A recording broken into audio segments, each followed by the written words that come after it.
Hey everyone! Today's video is about when he has a nightmare and you die in it. Please don't forget to subscribe, like, and share. Let's get going. Shit. When he sees the way that your body folds it on itself, limbs twisted at unnatural angles, and face unbearably blank, he forgets how to breathe. He finds the word that echoes on repeat in his ears. The dreaded word that couldn't possibly apply to you. Even as his lips trace out the shape of your name, shouting, no, screeching it as he runs towards you. It won't go away. It isn't until he cradles your form in his arms. So small, so broken, so lifeless, that the weight of it all forces the last bits of oxygen out of his lungs. Dead. Still, he knows it can't be true. He refused to let it be true. He calls for comrades, for a medic, for anyone. Your heart lies still in your chest, but he shouts until his throat feels like it's going to burst, until he can't tell the difference between the sweat and blood and tears that seep down his cheeks. Some hero. Bakugou shoots up in bed, wheezing and hunching over, like it'll have the oxygen reach his lungs any faster. His hands rush over to cover his ears, trying in vain to block out the word that still plagues in his mind. His elbow rubs against something hard on the way. What the hell, Katsuki? You slur out the words, startled at the rude awakening. You rub at the spot where he knocked into your shoulder, pretty sure that's going to bruise. Fully prepared to chew him out, you sit up and squint, trying to find him in the blurry darkness. When you see the way he's panting through, your irritation immediately shifts to concern. Katsuki? He doesn't answer you. Too consumed by whatever it is that's got him. Like this. You place a hand on his bareback, and he flinches at the contact, but says nothing. His skin is clammy, soaked by cold sweat. Now you're nervous.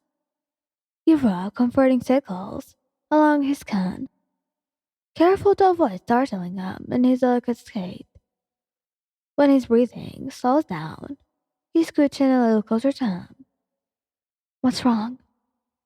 You whisper the words, but Baga jumps, as though you've just shouted at him. Then he drops his arms to his sides, staring forward. You are really not sure what you should say, or do, afraid you'll only make the situation worse. Thankfully, he makes the first move, turning his head to stare at you with hazy red eyes. His voice cracks, along with something in his expression. Before you can even react, he throws himself at you with so much force that it nearly shoves you back off the edge of the bed. His arms crush your waist, bruising fingertips, gripping at your sides like he's afraid you'll disappear if he doesn't cling to you with everything he's got. He buries his face in your chest, just inhaling. You don't even think about anything. You just curl your arms around his head, letting your hands tangle into the mess of blonde hair there. You lean over awkwardly, pressing your face against whatever you can reach. An ear, a cheek, anything. Still, you say nothing, letting him breathe until the shakes pass, until his body just crumbles against you, like he's too exhausted to hold it up anymore. You are there to catch him when that happens. When his hand drifts downwards, pressing uncomfortably into your chest. You hook your hands under his arms and ease him back into the bed. Lying beside him, he looks frantic, weak, Ready to talk? You shift onto your side, reaching out and placing a sitting hand on his cheek. Bakugou eases into your touch, grabbing your wrist and keeping you there when you move to pull away. He takes a shaky breath, eyes trained on you. Bad dream. About what? He makes an irritated sound and tries to pull you closer by your arm. The angle doesn't really work on his advantage though, and he just ends up digging his nails into your wrist. You do him a favor and shifts in closer, nuzzling your face into his shoulder. Don't worry about it. He grumbles. Okay, you knew that Bago wasn't always the most emotionally available guy. But you'd be lying if you said you weren't hoping for a little bit more information. When he doesn't say anything, you scoff, trying to shimmy yourself away and shoot him a look.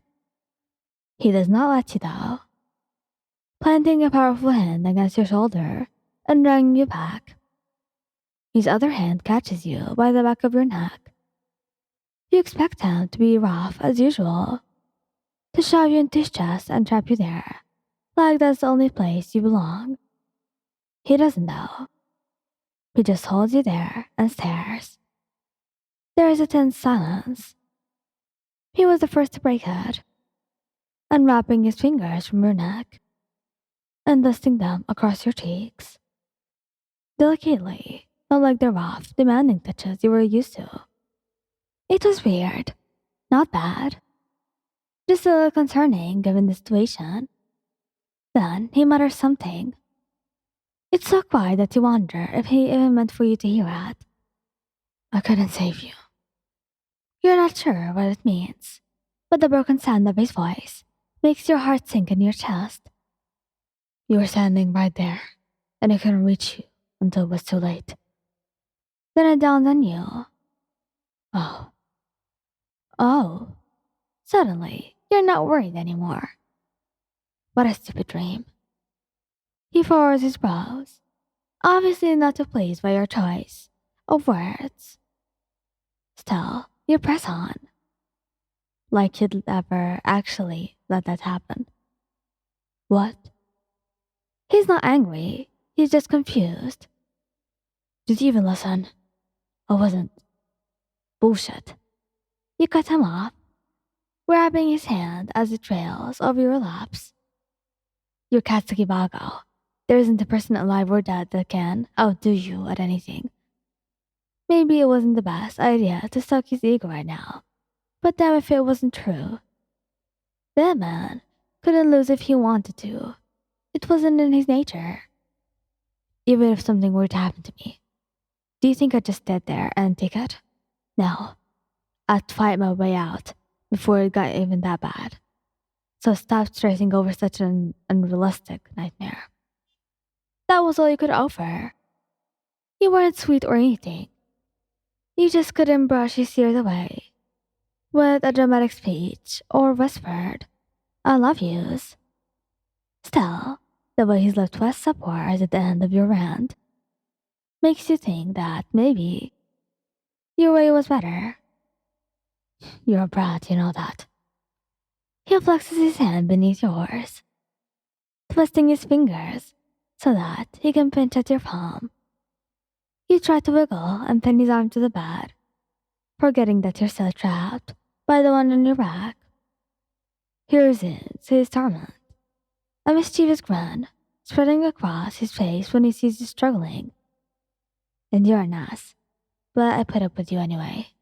I wonder why. You drag Waga's hands up to your mouth and bite his wrist. Not too hard, but definitely hard enough to make your point. What are you, a rat? He's laughing, and it's a beautiful sound, even as he shoves your back roughly into the bed and lays an elbow across your chest. You can't help but feel just a little happy. Giggles pour out from the pad of your belly, despite the evil look Bug gives you. Thank you guys for listening. Hope you liked the video. Please don't forget to subscribe, like, and share. Goodbye.